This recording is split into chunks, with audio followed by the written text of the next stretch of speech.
வணக்கம். நல்லுணவு நம் உணவு இந்த அலைவரிசைக்கு உங்க எல்லோரையும் அன்போட வரவேற்கிறேன்.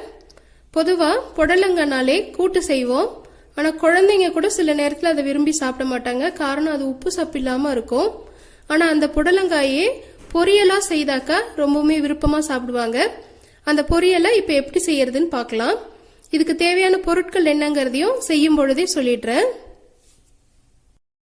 அடுப்புல ஒரு பாத்திரம் வச்சுட்டு அந்த பாத்திரத்துல ஒரு 2 தேக்கரண்டி அளவுக்கு எண்ணெய் சேர்த்துக்கலாம். எண்ணெய் காஞ்சதும் கொஞ்சமா கடுகு உளுத்தம் பருப்பு,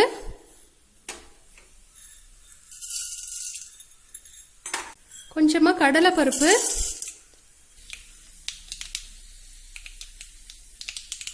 கடுகு வெடிச்சு அடங்கினதும் ஒரு 3 நீட்டு மிளகாய் வரமிளகாய் எடுத்து கிள்ளிட்டு இது கூட சேர்த்துடுறேன்.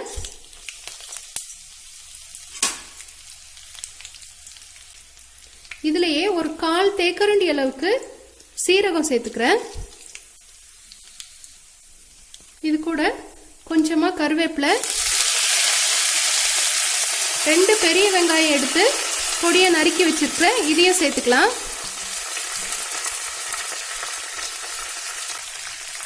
இது கூடயே ஒரு 100 கிராம் அளவுக்கு சிறுபருப்பு எடுத்துக்கிறேன். இதையும் சேர்த்துக்கலாம்.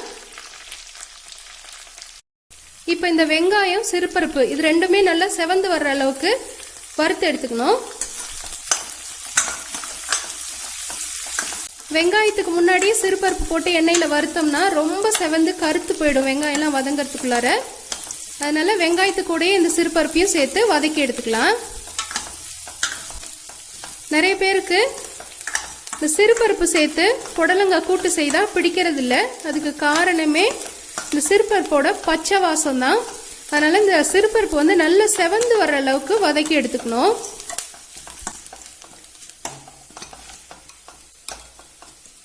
இந்த வெங்காயம் நல்லா வதங்கிருச்சு. நம்ம போட்ட அந்த சிறுபருப்பும் நல்லா செவந்து வந்துருச்சு.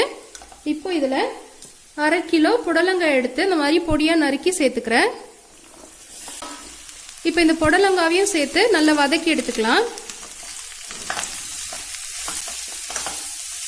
இந்த புடலங்காவோட பச்சை வாசம் போகிற அளவுக்கு வதக்கி எடுத்துக்கணும்.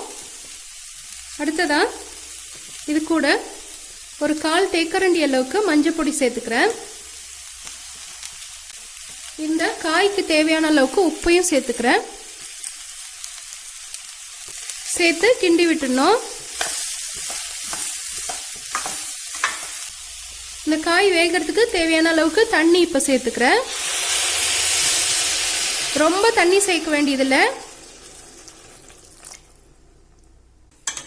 சுத்தி இருக்கிறது எல்லாத்தையுமே வழிச்சு விட்டுடலாம். இப்ப இத கொஞ்ச நேரம் மூடி போட்டு வேக விட்டுடலாம்.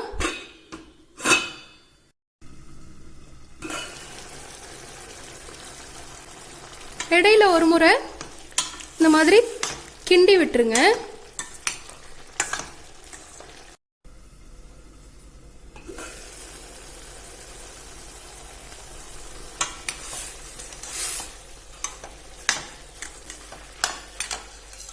பருப்பு நம்ம ஏற்கனவே வறுத்துட்டோம். அதனால பருப்பு பத்தி கவலைப்பட தேவையில்லை. காய் மட்டும் வெந்திருக்கான்னு இப்ப பாப்போம். காய் நல்லா வெந்துருச்சு. புடலங்காவை இது போல சமைக்கும் பொழுது இந்த காயும் கொஞ்சம் கடிக்கிறதுக்கு நல்லா இருக்கும். இது வந்து கார குழம்பு, கருவாட்டு குழம்பு, ரசம் இது 3த்து கூடயும் வச்சு சாப்பிட்றதுக்கு ரொம்ப ரொம்ப சுவையா இருக்கும். தண்ணி நல்லா வத்திருச்சு. இப்ப இதுல கொஞ்சமா பெருங்காய பொடி சேர்த்துக்கலாம். ரொம்ப வேண்டாம். சேர்த்துட்டு நல்லா கிண்டி விட்டுருங்க.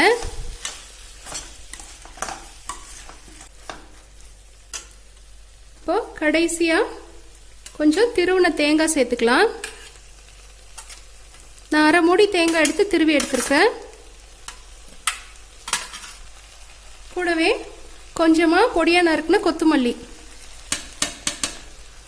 அடுப்பை நிறுத்திட்டு இது எல்லாத்தையும் சேர்த்து கிண்டி எடுத்துடலாம்.